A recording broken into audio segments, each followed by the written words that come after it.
Assalamualaikum warahmatullahi wabarakatuh. Selamat pagi, selamat siang, selamat malam. Semuanya berharap mudah-mudahan dalam keadaan sehat semuanya.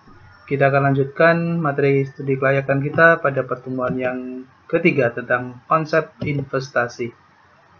Baik, di awal ini seperti biasa kita akan sampaikan dulu persepsi dan dengan definisi tentang investasi itu apa. Oke. Kalau kita bicara tentang investasi, investasi itu adalah aktivitas pembelian objek produktif yang bertujuan untuk memperbesar kekayaan atau aset. Itu pengertian pada umumnya. Dari situ, kalian bisa memaknai bahwa setiap kali kita membelanjakan baik resources yang kita miliki dalam bentuk modal atau dalam bentuk aset yang lain seperti misalnya waktu kita, ya kan? Kemudian tenaga yang kita miliki dan seluruh aset yang kita miliki untuk tujuan memperbesar aset yang kita miliki, maka itu adalah investasi. Sebagai sebuah contoh misalnya, kita mohon maaf nih, bagi yang sedang mengikuti e-learning, belajar, kuliah itu investasi bukan?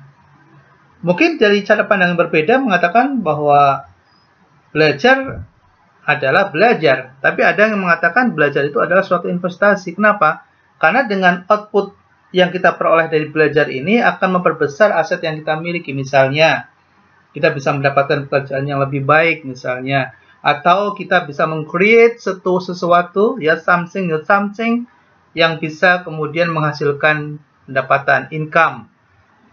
Dan seterusnya. Jadi sebetulnya investasi adalah aktivitas yang tidak bisa dibatasi hanya sekedar menanamkan modal dalam bentuk kapital atau uang. Tapi waktu, tenaga, pikiran, semua yang kita lakukan ketika kemudian bisa berorientasi untuk memperbesar aset yang kita miliki, maka itu adalah investasi. Nah, investasi ini ada dua ya. Kalau kita lihat di slide ini ada real investment, ada financial investment. Investasi di sektor real dan investasi di sektor keuangan. Nah, untuk bisa memastikan bahwa investasi yang kita lakukan itu apakah akan menghasilkan sesuatu yang layak secara ekonomis, maka dilakukanlah studi kelayakan. Ya, studi kelayakan itu untuk mengurangi ketidakpastian.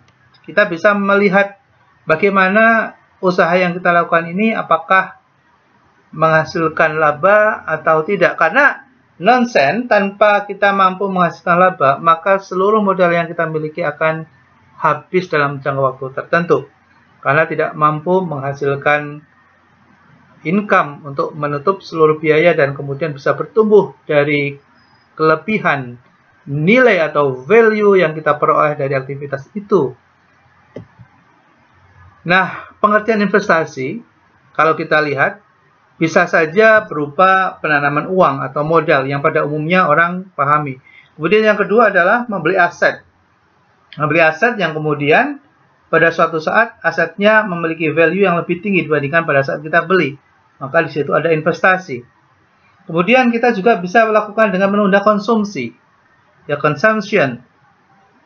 Mungkin kita yang punya pendapatan dan memperoleh penghasilan yang kita simpan di bank, ketika kemudian dalam bentuk rekening akun tabungan, ya saving, maka tentunya kita nggak dapat apa-apa.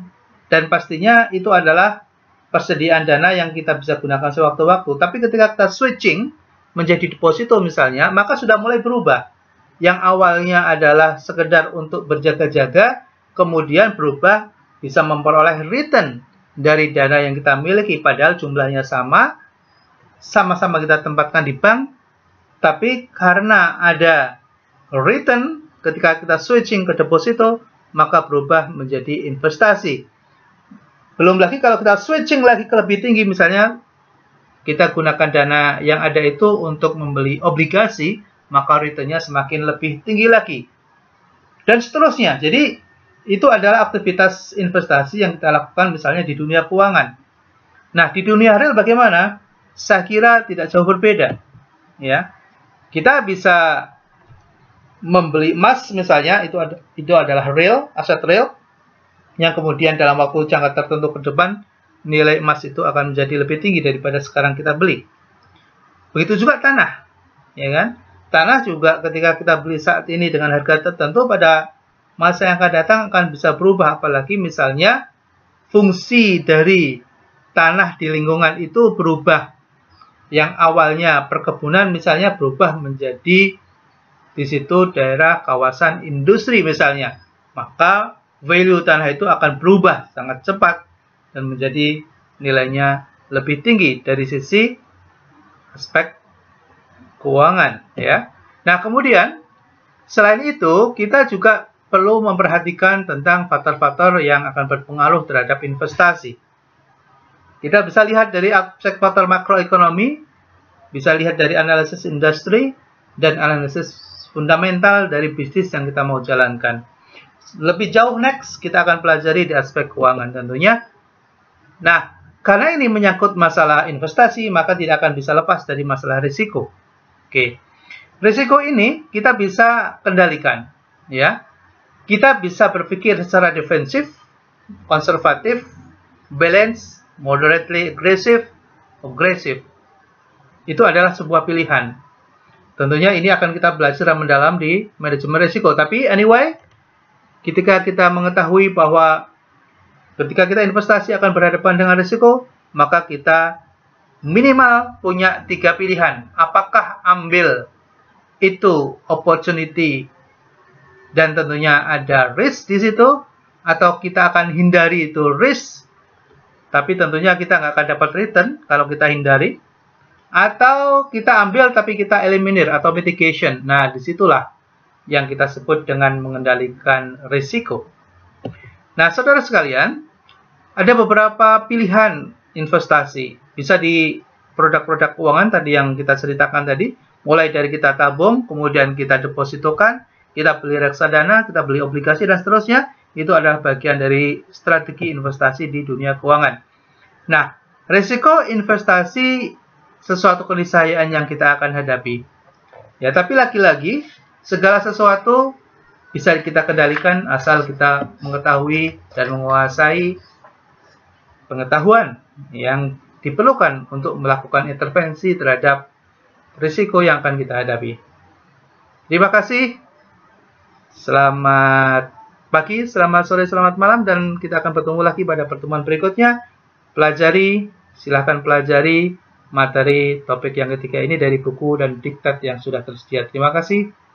Assalamualaikum.